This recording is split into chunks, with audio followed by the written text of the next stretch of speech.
barulho dela aqui com a flauta, né?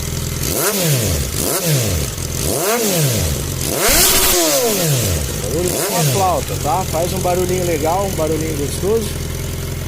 E agora eu vou remover a flauta para vocês verem a diferença que vai fazer, tá? Essa flauta ela é removível somente com essa chave aqui.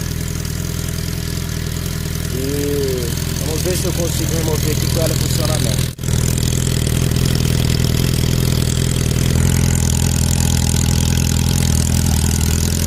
Tá aí, gente.